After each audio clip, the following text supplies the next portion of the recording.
એ જ રીતે અતાપીના મુદ્દા પર મારી રજૂઆત હતી કે ભાઈ જ્યારે આપણે અતાપીને એગ્રીમેન્ટ કોર્પોરેશને કરી જ નથી આપ્યું, જ્યારે આપણે એની જગ્યા પર આપણા ટુરિઝમ અને એ લોકોને આપણે આપ્યું અને બારોબાર પધરાઈ દે, એ કોર્પોરેશનમાં ચાલે નહીં.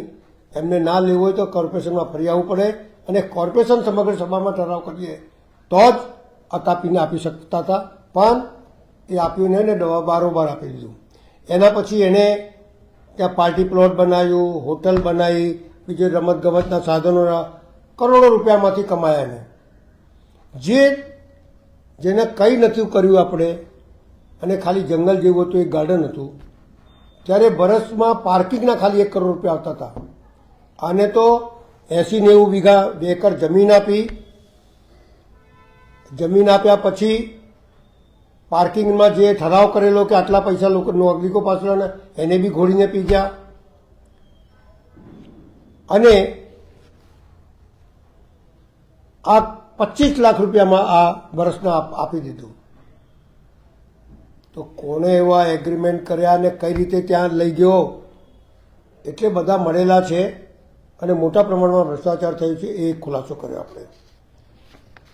બીજી વાતમાં એવું કર્યું કે કોર્પોરેશનમાં પાસે રાજ્ય સરકાર હંમેશા પૈસા માગે છે કે ભાઈ અમે પાણી આપ્યું, અમે કોઈ એગ્રીમેન્ટ જ નથી કર્યું. ભારતીબેન હતા તે વખતે કોઈ એગ્રીમેન્ટ નહીં કર્યું. એક સહેજ ભાવે એ લોકોએ ભારતીબેનને, માનનીય ભારતીબેનને પૂછ્યું કે આ પાણી તમને અમે આપી દઈએ, કારણ કે પૂર આવ્યું હતું, તો એ આજવા સરોવરમાં પાણી નાખ્યું. તમે લોકો નાખ્યું હોય, અમે કોઈ એગ્રીમેન્ટ ના કર્યું હોય તો પૈસા શાના માગો છો ભાઈ? એક વાત. બીજી વાત, અમે જ્યારે ઓક્ટ્રોય સોંપી ત્યારે અમે 18% ગ્રોથ સાથે સોંપેલી. એના આજે કરીબન 10-15 હજાર કરોડ રૂપિયા રાજ્ય સરકાર પાસે માગીએ છીએ, એ રાજ્ય સરકાર આપતી નથી. તમે કેવો વહીવટ કરો છો ભાઈ? એટલે આ બધી બાબતોની ચર્ચા આ સભામાં થઈ.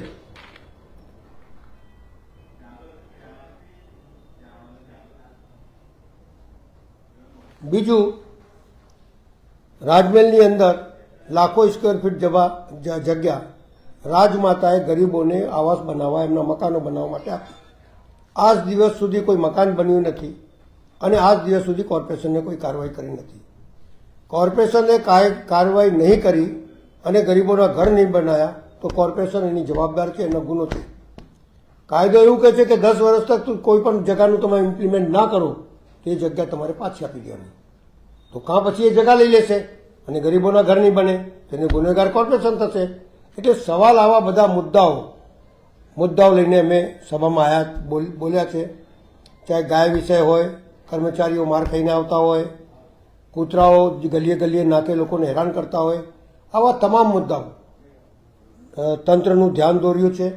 તંત્રને પણ ઇમ્પ્લિમેન્ટ કરવાનું કીધું છે અને તાત્કાલિક અસરથી લોકોને કામ થાય એ પ્રમાણેની વાર્તાઓ કરી છે. કમિશનરને મળી અને જે તમારે સ્લોટર હાઉસ છે, લોકોને દુર્ગંધ મારે છે, એ છે, રૂપારેલ કાંસમાં વહેતું ગંદુ પાણી છે, સુએજ પમ્પિંગ નથી ચાલતું, એ બાબત છે. તમામ બાબતોની ચર્ચા એમની જોડે કરી અને નગરજનો જે રાહત થાય તે કરવા માટે અમે આગળ વધીશું.